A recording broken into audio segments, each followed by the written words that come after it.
যে যেমন পারতেছে টেবিল নিয়ে যাচ্ছে, চেয়ার নিয়ে যাচ্ছে, ওখানকার বইপত্র যা আছে যে যেমনি, বাধা দেওয়ার মতো পরিস্থিতি ছিল না। বাধা দিলে আপনাকে মেরে ফেলবে। স্বৈরাচার, আসলে স্বৈরাচারের ডেফিনেশনটা কি আমি এখন আর বুঝি না। 10 কোটি লোকের মধ্যে এরশাদ সাহেবকে স্বৈরাচার হিসেবে ছেড়ে দিল। তারপরে আওয়ামী লীগ ক্ষমতা আসার পরে খালেদা জিয়াকে 14 কোটি লোকের মধ্যে স্বৈরাচার হিসেবে আখ্যায়িত করে দিল। তারপরে 18 কোটি জনগণের মাঝে শেখ হাসিনাকে আপামর জনসাধারণ, আমি বলতে পারি অ্যাকসেপ্ট বিএনপি ব্যতীত, এই আন্দোলনে সবাই অনেকেই সম্পৃক্ত ছিল। শেখ মুজিবুর রহমান সাহেব, যেটা সাবেক প্রধানমন্ত্রী শেখ হাসিনা বলতেন যে আমার বাবা দেশ স্বাধীন করেছে, ওনার এই কথাগুলো কিন্তু মানুষ নিতে পারে নাই। ওবায়দুল কাদের সাহেব সাধারণ সম্পাদক, অসুস্থ লোক, এই একটি অসুস্থ লোককে দলের সাধারণ সম্পাদক রেখে জাতিকে অসুস্থ করে দিছে। আইন শৃঙ্খলা রক্ষাকারী বাহিনী গাড়ি যায় কিনা, মনে একটু আশার আলো জেগেছে, এই যে উদ্বেগ উৎকণ্ঠার শঙ্কা, সামনে আরও বেশ কিছু কর্মসূচিকে ঘিরে এক ধরনের বিশৃঙ্খলার আশঙ্কা স্বরাষ্ট্র উপদেষ্টা নিজেই করেছেন যে এটা করলে পরিণতি ভালো হবে না, হুঁশিয়ারি দিয়েছেন। আপনি কি মনে করেন যে দেশ যেভাবে যাচ্ছে বা আর একটু টাইট বা একটু কঠোর হওয়ার প্রয়োজন আছে? ধন্যবাদ আপনাকে, ধন্যবাদ আমার 200 আলোচককে। আমি প্রথমেই যারা আন্দোলনে শহীদ হয়েছেন তাদের আত্মার মাগফিরাত কামনা করি। দেশ, পুরো দেশে আনস্টেবল, কোথাও স্টেবিলিটি নেই। আমি স্বাধীনতার সময় 71-এ ছোট ছিলাম। যখন 71-এ দেশ স্বাধীন হয়েছিল, আমি দেখছি যে আশেপাশের গ্রামের মানুষ পাঞ্জাবিকে দৌড়ানোর জন্য সবাই লাঠি টাঠি হাতে নিয়ে নেমে গেছে। আমরা তো ছোট, আমরাও তাদের পেছনে পেছনে দৌড়াচ্ছি। আমি গত 8ই অগাস্টে যেটা দেখেছি, এত ভয়াবহ চিত্র দেখতে হবে এই দেশে, এই ডিজিটাল যুগে, এই সময়ে, এটা আশা করিনি। আমার বাসা 32 নম্বরের অপোজিটে। আমি আগের দিন রাতে 32 নম্বরের সামনে দিয়ে হাঁটাহাঁটি করেছি, একদম নীরব নিস্তব্ধ। সেনাবাহিনী ছিল, পুলিশ বাহিনী ছিল। তারপর দিন 12টা, 12:30, 1টার পরে এত মানুষের স্রোত, আমি আশ্চর্য হয়ে গেলাম। বাসার থেকে বের হয়ে টিভিতে দেখে বের হলাম, বের হয়ে রাস্তায় এত হাজার হাজার লক্ষ জনতা দেখে আমি আশ্চর্য হয়ে গেলাম। একটু পরে দেখলাম যে 32 নম্বর দিকে ধোঁয়া উঠতেছে। আমি তাড়াতাড়ি গেলাম, গিয়ে দেখলাম যে 32 নম্বরের কোনায় চাইনিজ রেস্টুরেন্ট সান্তুর নাম, এই সান্তুর থেকে শুরু করে পরবর্তী যে 5-6টা বাড়ি আছে 32 নম্বর সহ, সবগুলোতে আগুন জ্বলছে। এবং পাশে একটা বাড়ি আছে, সেই বাড়িটা মালিকানাধীন। একটা বাচ্চা মেয়ে চিৎকার করতেছে যে আমাদের বাড়ির ভিতরে আমার দাদা দাদি, আমার বাবা মা আছে। আমি পরবর্তীতে আরও 7-8 জনকে নিয়ে ওদেরকে উদ্ধার করলাম। একটা ছেলেও ছিল, যে কিভাবে কান্না করতেছে, এগুলি তো আসলে মানে আমরা এক্সপেক্ট করি নাই। আমার কাছে খুব হৃদয় বিদারক মনে হয়েছে। এবং যে যেমন পারতেছে টেবিল নিয়ে যাচ্ছে, চেয়ার নিয়ে যাচ্ছে, ওখানকার বইপত্র যা আছে যে যেমনি পারছে, বাধা দেওয়ার মতো পরিস্থিতি ছিল না। বাধা দিলে আপনাকে মেরে ফেলবে, এরকম অবস্থা ছিল। কিন্তু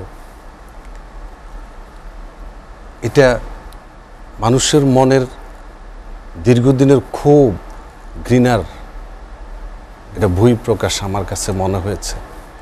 একটা ছোট জিনিস নিয়ে কিন্তু কোটা 18 সালে মেনে গেছে। কিন্তু 1 জুলাই থেকে আন্দোলন শুরু হয়েছে। 16 বছরের একটি দলকে 16 দিন লাগে নাই এই দেশ থেকে তাড়াতে, 16 দিন লাগে নাই। আমার কাছে মনে হয় না যে সাবেক প্রধানমন্ত্রীর আশেপাশে যারা ছিল আমি মনে করি সবচেয়ে বেশি দায়ী তারা। আমি গত টকশো তো আপনাকে ওবায়দুল কাদের সাহেবের সম্বন্ধে বলেছি যে সে এখন বকশী আব্দুর রশিদ সাহেবের দায়িত্ব পালন করছে। সে ছাত্রলীগকে যেদিন 15 তারিখ রাতে লেলায় দিল সাধারণ ছাত্রছাত্রীদের উপরে, 16 তারিখ থেকে এই দেশে লাশ পড়া শুরু হলো। 16 তারিখে 6 জন লাশ পড়লো, 17 তারিখে 1 জন, 18 তারিখে 35 জন, এইভাবে লাশ পড়া শুরু হলো। আমি তো সেদিন 201 জনের হিসাব দিলাম।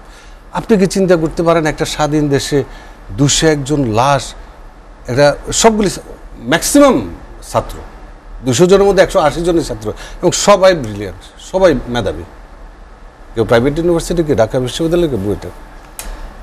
হেলাল ভাই, শেষ 3 দিনে আজকে প্রথম আলোতে আমি শেষ 3 দিনে 332 জন মারা গেছে। হ্যাঁ, আমি শেষ দিনের কথা বলি যে শেষ দিন আফগানিস্তানে মারা গেছে 15 জন, বাংলাদেশে মারা গেছে না 100-র উপরে। ইয়েতে আপনার আমি একটু সরি, আপনার শেষ দিনে পুলিশও অনেক আপনার অনেক মারা কি গেছে। বলে এই ইসরায়েল যে হামলা করছে ওই দিন মারা গেছে 68 জন। হ্যাঁ, যেদিনকে এখানে 204 জন, ওই দিনকে 68 জন বোমা হামলা। এটা 4 তারিখে, 4 তারিখেরটা। তো আপনি এগুলো কিভাবে সামাল দেবেন? আমি তো বলেছি, আপনি আমাকে শেষ প্রশ্ন করেছেন, এটা শেষ কথা। আমি বলছি এই যুদ্ধ থামবে না, এটা ছাত্র জনতার যুদ্ধ, এটা ইয়াং জেনারেশনের যুদ্ধ। এই যুদ্ধ থামার যুদ্ধ না। একটা দেশে একটি দল 16 বছর রাষ্ট্র ক্ষমতায় ছিল, আওয়ামী লীগ, 2টা বড় দল, আরেকটি হচ্ছে বিএনপি, 16 বছর রাষ্ট্র ক্ষমতার বাইরে ছিল। আজকে সালাউদ্দিন ভাই যে কথা দিয়ে শুরু করলেন, স্বৈরাচার, মোশাররফ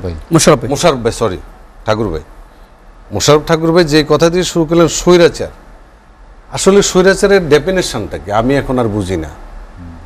10 কোটি লোকের মধ্যে এরশাদ সাহেবকে স্বৈরাচার হিসেবে ছেড়ে দিল। তারপরে আওয়ামী লীগ ক্ষমতা আসার পরে খালেদা জিয়াকে 14 কোটি লোকের মধ্যে স্বৈরাচার হিসেবে আখ্যায়িত করে দিল। তারপরে 18 কোটি জনগণের মাঝে শেখ হাসিনাকে, এটা আপামর জনসাধারণ আমি বলতে পারি, অ্যাকসেপ্ট বিএনপি ব্যতীত, এই আন্দোলনে সবাই অনেকেই সম্পৃক্ত ছিল। কিন্তু বিএনপিও ছিল নৈতিকভাবে, না, বিএনপির কথা তো বলতেছি আপনি, যে অ্যাকসেপ্ট আওয়ামী লীগ ব্যতীত মোটামুটি সবাই এই আন্দোলনে সম্পৃক্ত ছিল। তাহলে 18 কোটি জনগণের মাঝে শেখ হাসিনা এখন স্বৈরাচার হয়ে গেছে। তাইলে স্বৈরাচার এরশাদ সাহেবও ছিল, এরশাদ সাহেবকেও বলা হয়, বেগম খালেদা জিয়াকেও বলা হয়, শেখ হাসিনাকেও বলা হয়। এটা কি আমাদের রাষ্ট্র ব্যবস্থাপনার যে পদ্ধতি? অবশ্যই এটা রাষ্ট্র ব্যবস্থা। আপনাকে তো আমি গত টকশোতে আমি আপনাকে বলেছিলাম যে এখন আর কোটা সংস্কারের মধ্যে কোনো কিছু নেই, এখন রাষ্ট্র সংস্কার করতে হবে। এখন রাষ্ট্র সংস্কার শুরু হয়েছে। এখন আমি শুনতে পাচ্ছি যে এক দল গিয়েছে, আরেক দল দখল শুরু করছে। এটা এখন সবার মুখে মুখে। আমি একটু আগে একটা ফেসবুকে স্ট্যাটাস পাইলাম, কে যেন স্ট্যাটাস দিল যে 15 বছর ধরে খেয়ে যাওয়া আর 15 বছর ধরে ক্ষুধার্ত থাকা, 2 দলই ভয়ঙ্কর। আপনি কাকে সরাবেন? রাজনীতি, পৃথিবীতে যতগুলো উন্নয়ন হয়েছে রাজনীতিবিদদের হাত ধরে উন্নয়ন হচ্ছে, রাজনৈতিক দলগুলোই উন্নয়ন করেছে। তাহলে এই দেশে 2টা দল, হয় আওয়ামী লীগ আসবে, নাইলে বিএনপি আসবে। আগামীতে হয় আবার আওয়ামী লীগ আসবে, নাইলে আবার বিএনপি আসবে, তৃতীয় দল তো নেই। তো আমরা সেরকম শক্তিশালী আমরা নিজেরা হইতে পারি নাই, বা আমাদেরকে ওইরকম ভাবে বড় 2 নেত্রী, বিশেষ করে খালেদা জিয়া এবং শেখ হাসিনা, তাদের যে একক যে অনুসারী, এটাও সংখ্যা অনেক বেশি। না, অনুসারী হওয়ার কারণ আছে, ওনারা তো 2 জনের লেগেসি বহন করে, একজন বঙ্গবন্ধু শেখ মুজিবুর রহমানের, আরেকজন সাবেক রাষ্ট্রপতি জিয়া রহমান সাহেবের। আর এরশাদ সাহেব তো কারো লেগেসি বহন করতো না। হ্যাঁ, উনি নিজেরটা নিজেই করতেন।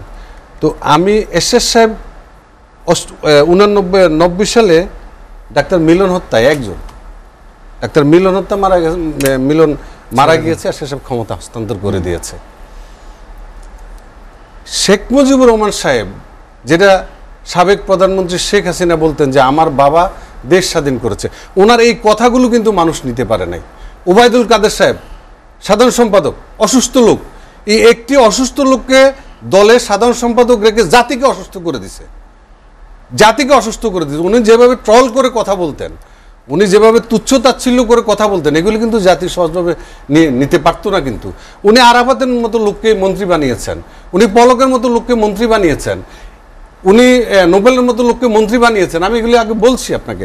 একটা লোককে টার্মিনেট করেন নাই, শত শত লোক মৃত্যু লাশ হয়ে গেল এই দেশে, একটা লোককে উনি টার্মিনেট করেননি। তার মানে কি যারা মারা গেছে তারা ওনার লোক না, এদেশের লোক না? সুতরাং আজকে যখন দেখি আমি যে ভাস্কর্য যখন বানিয়েছে, তখন আমি বলেছিলাম যে ইরাকের সাদ্দামের মতো এই গলা রশি লাগায় এগুলি ফেলে দিবে। আমি সেই করুণ দৃশ্য দেখছি, কিন্তু আমি সেই আওয়ামী লীগ করি না, 10 মিনিট হয়েছে। আমার কাছে কিন্তু খারাপ লেগেছে। জি হেলাল ভাই, আমরা তো একটা বিরতি নিতে চাই, আপনার বিরতির পরে আবার আসবো। একজন সুসন্তান, এটা কিন্তু অনেক বড় ধরনের নিয়ামত। আপনি সিঙ্গাপুরের দিকে যদি তাকান, সিঙ্গাপুরের জাতির পিতার লিকনের ছেলে কিন্তু আজকে 2004 সালে নিল 20 বছর ক্ষমতা।